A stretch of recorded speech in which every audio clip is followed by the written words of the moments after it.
Hey guys, this is my first video.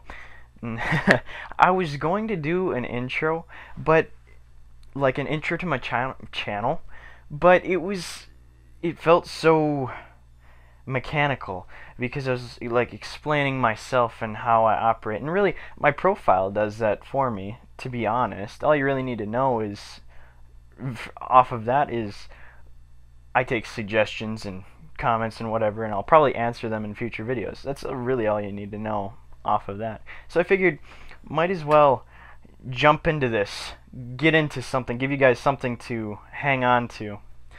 It's up to you whether you apply it or not, but this is something that I've noticed that's helped me once I realized it.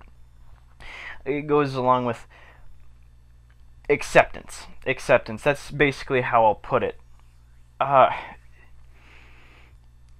and what I'm talking about as far as acceptance is really when two ideas clash, you often see one side trying to win over the other. Like, this way is better than that. We are better than you. You are thinking wrong. Well, acceptance is such a better way to approach situations like that because really when it comes right down to it, there's always going to be two perceptions when you're in a conversation. So there's always going to be different sides and different views, and you might not see them right away because that's just how we function. We can't know exactly how another person perceives. That's just not possible at the moment.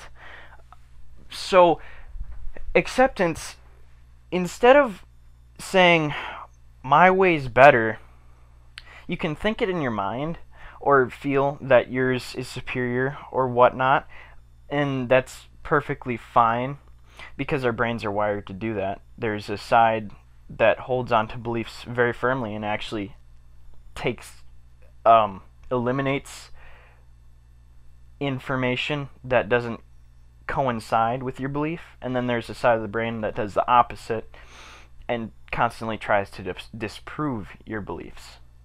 And it's left side beliefs, right side disproving the beliefs. It's a nice little equilibrium we're programmed with, but because our memories actually get rid of information because of this, it makes it hard.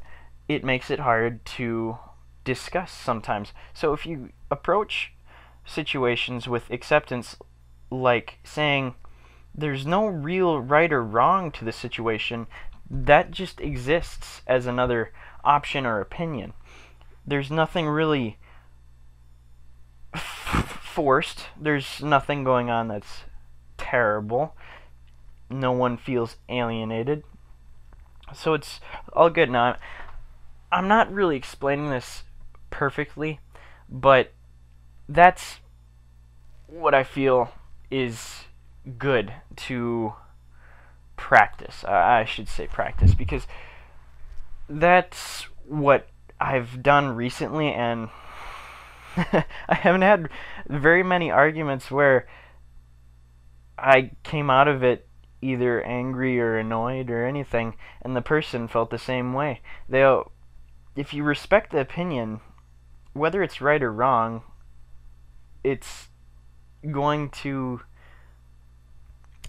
you're both going to benefit from the conversation, because understanding will probably be produced if you just accept that view is there. You don't necessarily have to agree or anything along that nature or those lines, but as long as you accept it and it's there and you acknowledge it, that's all you really need to do. You don't have to take a side, to be honest. You can be neutral with a lot of things. I'm neutral with a lot of things when I approach them or discuss them, because I've realized that I don't need to take a side in many conversations.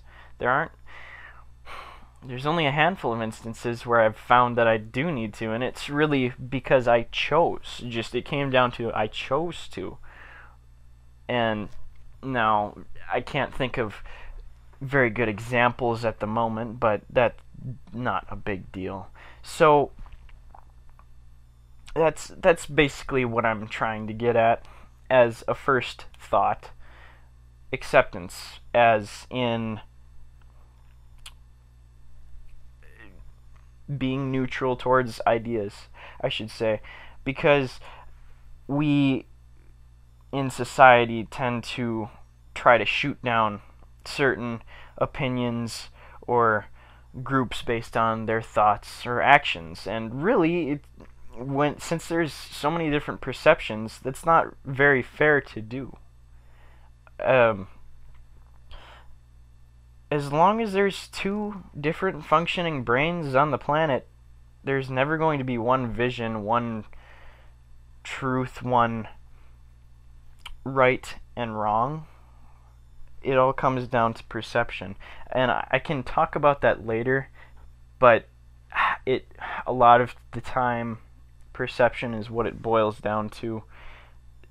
You have to realize that information is processed by brains differently, because no one brain is the same, no one person is the same. We're all born different, and we also grow up and develop differently based on experiences and what have you. That's as far as I want to go with this topic, because otherwise I feel like I'm just being redundant. But I figure this is good enough for you guys to get a feel for what I'm going to be talking about, and I'm going to get better with these videos. I'm not very impressed right now with what I'm putting forward, but it serves its purpose. You probably got what I was getting at. Kind of stumbled for the point, but I got it out there. And trust me, guys, I will get better at being more punctual, I should say. Punctual with my thoughts. It all comes with experience. Like right now, my brain is wiring itself to be better at talking alone in my room. Because this is where I'm doing it. I'm not some amazingly rich person, I should say, who has all this recording equipment and a nice soundproof room where only my voice resides. No, this is just my room that I live and sleep and game and whatnot in. So it's a new experience. I'm usually talking to other people, but I will get better. It's a function of the brain. Just constantly improve, and it's a good function. Otherwise, I wouldn't want to know what life was like if I never improved upon things that I attempted. It would be very, very crazy, to say the least. So I'm going to leave you with that. A little bit of a ramble at the end characterizes me a little more. But that's all for now. Mr. Philosophical Brony out.